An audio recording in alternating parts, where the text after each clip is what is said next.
जी, क्या नाम आपका? हाँ, मेरा नाम आर.डी. गादरे है। बहुजन मुक्ति पार्टी पश्चिमांचल उत्तर प्रदेश महासचिव एवं मेरठ मंडल अध्यक्ष। अच्छा, अध्यक्ष जी, आपकी पार्टी किन सिद्धांतों पे काम कर रही है?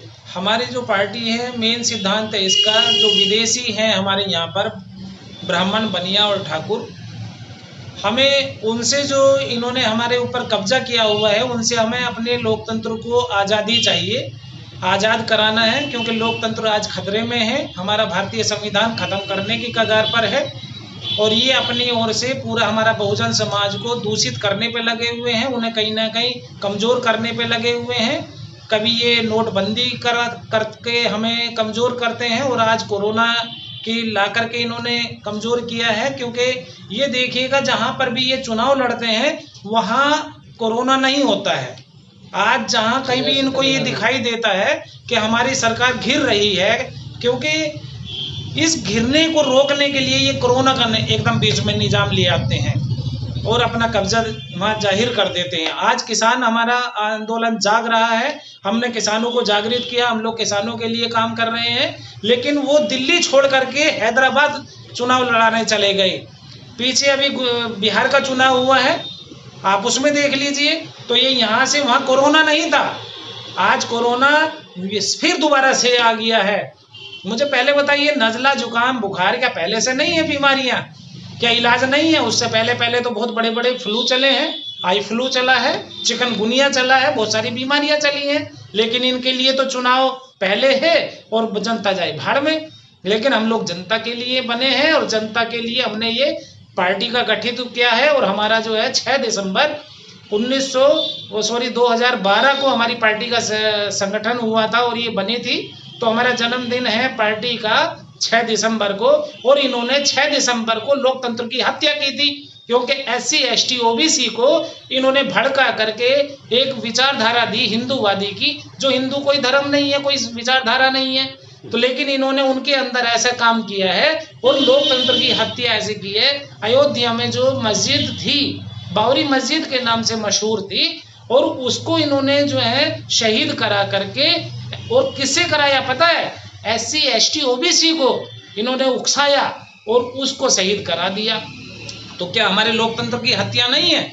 ये बताए कोई मुझे कि हाँ, उस दिन हमारे लोकतंत्र की इन्होंने हत्या कराई। और हमारा बाबा भीमराव अंबेडकर साहब, जिन्होंने संविधान की रचना की थी, जिन्होंने संविधान बनाया, जिन्होंने लोकतंत्र के लिए, जनता के लिए ऐसे समानता के अधिकार लिखे हैं उसमें, लेकिन इन्होंने उन अधिकारों को तहस नहस किया।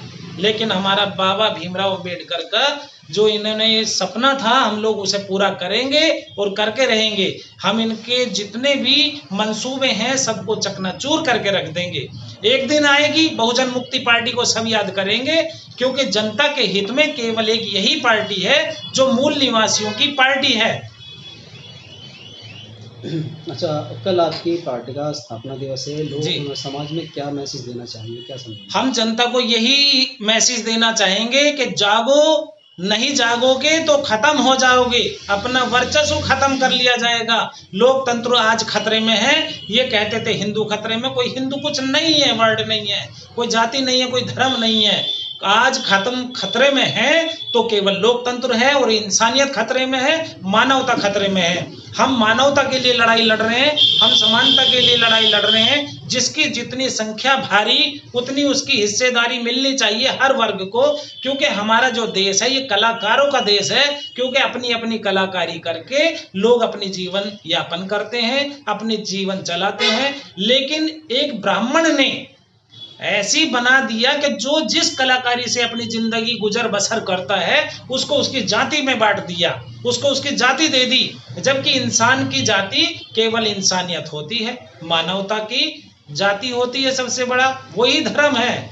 और यदि एक इंसान दूसरे धर्म के इज्जत ना करे, एक इंसान दूसरे इंसान को इज्जत ना दे, उससे प्यार ना करे, तो मैं समझता हूँ कोई धर्म नहीं है, केवल जाति धर्म है इंसानियत और शैतानियत का। और वो शैतानियत कौन है? जैसे ये लोग आज आक्रमण करते हैं जनता पर, जनता को लूट रहे हैं, पूरे देश को बेच दिया, निजीकरण ला दिया, तो लोकतंत्र कहाँ रह गया भाई? मुझे ये बताएं, जब रेलवे घाटे में है तो ये प्राइवेट वाले क्यों खरीद रहे हैं? जब BSNL घाटे में है तो ये प्राइवेट वाले क्यों खरीद रहे हैं? आज जो भारत की धरोहर है, जिनसे भारत देश की पहचान है, हमारे जो इतिहास की धरोहर हैं, आज उनको बेच दिया जा रहा है। केवल इन्हें 2-3 आदमी जो है सरमायादार, उनको वही देश वाले दिखाई देते हैं। अरे ये विदेशी हैं भाई, पहले अंग्रेज गोरे थे, आज ये काले हमारे बीच में हैं। हमें पहचानना होगा हमारा दुश्मन कौन है, नहीं तो बहुजन समाज, OBC वर्ग सब खतरे में हो जाएगा। जब भी OBC समाज की गिनती होने के लिए, उन्हें अधिकार मिलने के लिए उनका कोई बात आती है, तभी ये हिंदू मुस्लिम का या कहीं का भी मुद्दा उठा देते हैं। बिहार में चुनाव हुआ, इन्होंने उसमें EVM में गड़बड़ी करी, उसको मिटाने के लिए चुनावों का जो अध्यादेश था, उसको किसानों के अध्यादेश को फिर उजागर कर दिया कि लोग यहाँ बिहार का जो चुनाव हुआ है उसको भूल जाएं, EVM को भूल जाएं। अरे EVM तो इनका, जैसे पहले हम कहानियां सुना करते थे कि तोते में जान है, इनकी भैया BJP वालों की तो EVM में जान है।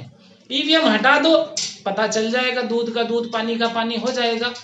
और हमारा देश जो गुलामियत की ओर है, विदेशी है वो मशीन, उस विदेशी को हटाओ। भैया स्वदेशी अपनाने को तुम बोल रहे हो तो बैलेट पेपर इस्तेमाल करें, बैलेट पेपर से चुनाव कराइए।